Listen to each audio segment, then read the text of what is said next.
Welcome to kids बच्चा TV.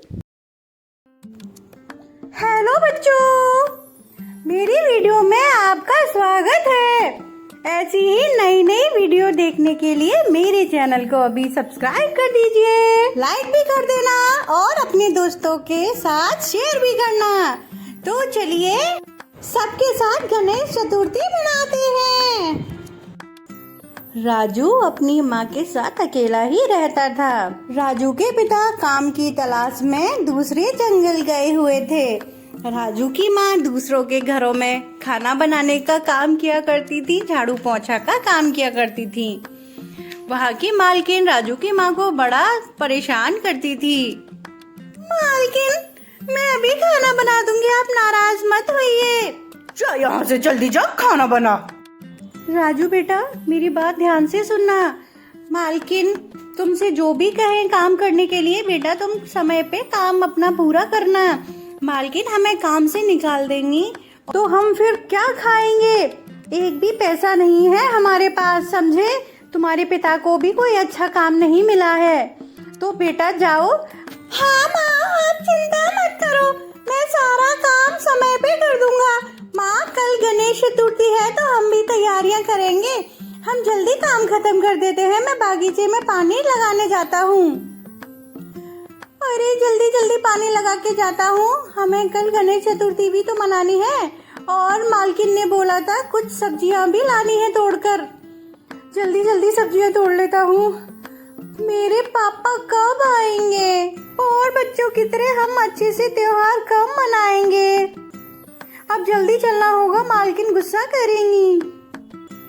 मालकिन, मैं सारे फल और सब्जियां तोड़ के ले आया हूँ और बागीचे में पानी भी डाल दिया था मैंने। बेचारा राजू रात दिन माँ के साथ मेहनत करता और उसे बदले में सिर्फ 4 पैसे ही मिलते। मालकिन, सारा काम हो गया है, खाना भी बन गया है, घर पे झाड़ू पोंछा भी हो गया है। क्या मैं अब जा सकती हूँ? कल की मुझे तैयारियां करनी है गणेश चतुर्थी की।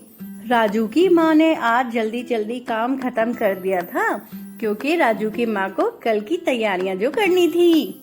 नहीं नहीं, कल के लिए भोग के लिए सामान मंगा दिया है मैंने, जा किचन में और उसकी तैयारी कर। सुबह सुबह लेट आती है, फिर काम समय पे नहीं खत्म करती, जा जहाँ से। माँ, हम ऐसे ही काम करते रहेंगे क्या? नहीं बेटा, पिताजी जल्द ही आएंगे हमें लेने यहाँ पे। राजू की माँ को इंतजार था कि उसका पति जल्द ही उन्हें अपने साथ लेके चला जाएगा। बेचारे इतनी रात हो चुकी थी घर पहुँचते पहुँचते। मम्मा, एक बात बताइए। पापा हमसे बोल के गए थे कि हम 2 महीने के बाद उनके पास चले जाएंगे, लेकिन पिताजी मुझे लेने क्यों नहीं आते हैं? बेचारा राजू हर रोज माँ से यही प्रश्न पूछता था। हाँ बेटा, जल्द ही आएंगे तुम्हारे पिताजी, उन्हें काम मिलेगा, वैसे ही वो हमारे पास आएंगे। अगले दिन राजू और उसकी माँ काम पे जाते हैं। मालकिन, अरे कोई है यहाँ? मालकिन, आज मैं जल्दी काम खत्म करके घर जाऊंगी, गणेश चतुर्थी है। लेकिन बाहर ग्राउंड में मालकिन और उनके पति गणेश चतुर्थी की तैयारियां कर रहे थे। बेटा मुनमुन और बबीता, सुनो मेरी बात ध्यान से। तैयारियां खत्म कर लो गणेश चतुर्थी की, फिर आरती करने के बाद हम कहीं घूमने जाएंगे बाहर। हाँ हाँ, चलेंगे चलेंगे। अरे वो सरिता नहीं आई, आ जाती तो काम जल्दी खत्म हो जाता, काम चोर कहीं की। मैं तो तंग आ चुकी हूँ इससे, हर रोज वही बहाना। तभी सरिता और राजू वहाँ आ जाते हैं। नमस्ते साहब, आप यहाँ इतने दिनों के बाद? साहब, मेम साहब माफ करना, जरा आज लेट हो गए काम करने के लिए। पता नहीं था मुझे कि आप सुबह सुबह ही तैयारियां शुरू कर देंगी। सरिता, राजू, कोई बात नहीं, तुम गणेश चतुर्थी हमारे साथ ही मनाओगे। गणेश और भगवान, तुम भी इन्हें माफ कर दो, कोई बात नहीं। हाँ सरिता, कोई बात नहीं, गणेश चतुर्थी हम सब एक साथ मनाएंगे, समझे बेटा राजू? तुम भी तो हमारे घर के सदस्य जैसे ही हो। मैं पता नहीं क्या तुम्हें भला बुरा कहती थी, लेकिन आज गणेश चतुर्थी है, भगवान गणेश की आरती सब साथ ही करेंगे।